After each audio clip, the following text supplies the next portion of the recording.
అందరికీ నమస్కారం. Welcome to my channel. నా పేరు జయశ్రీ. ఈ వీడియోలో వాడపల్లి తిరుమల అయిన శ్రీ వెంకటేశ్వర స్వామి వారి టెంపుల్ కోసం చెప్పబోతున్నాను. 7 శనివారాల వెంకన్న దేవుడిగా ప్రసిద్ధి చెందిన స్వామి వాడపల్లి ఏడుకొండలవాడు. కోనసీమ తిరుపతిగా ఖ్యాతి పొందింది వాడపల్లి. తిరుపతి తర్వాత వెంకటేశ్వర స్వామి క్షేత్రాల్లో ముఖ్యమైన ఆలయంగా భక్తుల నమ్మకం పొందింది వాడపల్లి వెంకటేశ్వరుడి ఆలయం. ఈ ఆలయానికి ఎన్నో విశేషాలు ఉన్నాయి. వాడపల్లి క్షేత్రంలోని మూల విరాటు రాతితో చేయబడింది కాదు. ఇక్కడ వెంకటేశ్వరుడు రాయితో కాకుండా నల్లని చెక్కతో స్వయంభూగా కొలువై ఉన్నాడు. సాక్షాత్తు నారద మహర్షి విష్ణువుకు ఇక్కడ వెంకటేశ్వరుడిగా పేరు పెట్టినట్టు చెబుతున్నారు.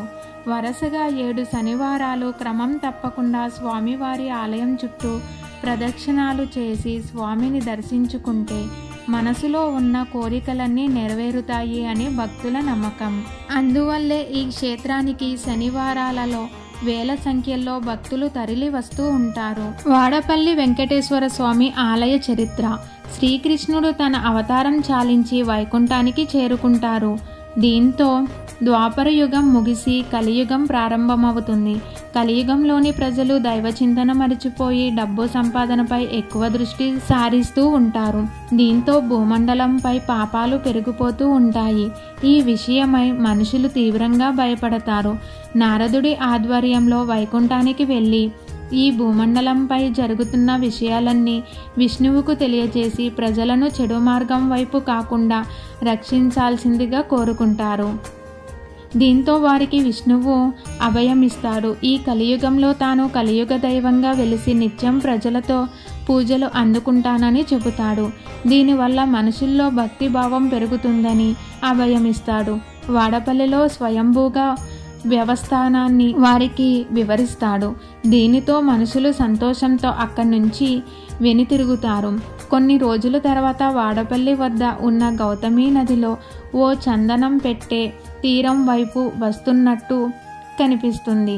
అయితే దానిని గుర్తించి తీసుకురావడానికి వెళితే నదిలో ఆ పెట్టె కనిపించదు. చివరికి వాడపల్లి గ్రామంలో ఓ వృద్ధ బ్రాహ్మణుడి కలలో ఆ పెట్టెలో మహావిష్ణువు లక్ష్మీ సమేతుడై ఉన్నాడని సూచిగా వెళితే కనిపిస్తాడని వినిపిస్తుంది. దీంతో ఆ తీరంలో ఉన్న ప్రజలు మంగళ స్నానాలు చేసి నదిలోకి వెళితే ఓ పక్షి నీడలో ఉన్న పెట్టె కనిపిస్తుంది.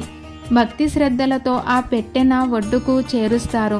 దానిని తెరిచి చూడగా అందులో శంఖం, చక్రం, గదతో పాటు లక్ష్మీదేవితో శ్రీ మహావిష్ణువు కనిపిస్తాడు. ఇంతలో అక్కడికి చేరుకున్న నారదుడు మహావిష్ణువు అవతారం గురించి చెబుతాడు. అంతేకాకుండా ఆ మూర్తికి వెం అంటే పాపాలను, కట్ట అంటే పోగొట్టేవాడు అని నామకరణం చేసి గోదావరి నది తీరంలో విగ్రహాన్ని ప్రతిష్టాపన చేస్తాడు.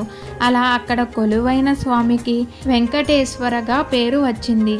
స్థానికులు ఆలయాన్ని చిన్నగా నిర్మిస్తారు. అయితే కాలక్రమంలో ఈ దేవాలయం నదిలో మునిగిపోతుంది. ఇది ఇలా ఉండగా ఈ ప్రాంతంలో పెనుబోతుల గజేంద్రుడు అనే క్షత్రియుడు ఉండేవాడు. అతడు చాలా ఓడలకు అధిపతి. ఒకసారి తుఫాను సంభవించింది. అతని ఓడలన్నీ సముద్రంలో ఎక్కడికో కొట్టుకుపోతాయి.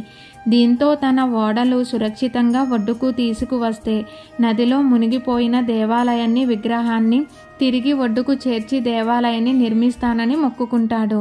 తుఫాను వెలిసాక ఓడలు భద్రంగా ఒడ్డుకు చేరుతాయి. దీంతో గజేంద్రుడు వాడపల్లిలో ప్రస్తుతం ఉన్న ఆలయాన్ని కట్టించాడని స్థానిక శాసనాలు చెబుతున్నాయి. వాడపల్లి శ్రీ వెంకటేశ్వర స్వామి నిలువెత్తు రూపం చూడగానే ఆకట్టుకుని తిరుమలేశాన్ని దర్శించిన అనుభూతిని కలుగుతుంది. భారతదేశంలో అశేష భక్తజనం సందర్శించే ఆరాధ్య దేవాలయాలలో వాడపల్లి ఒకటి.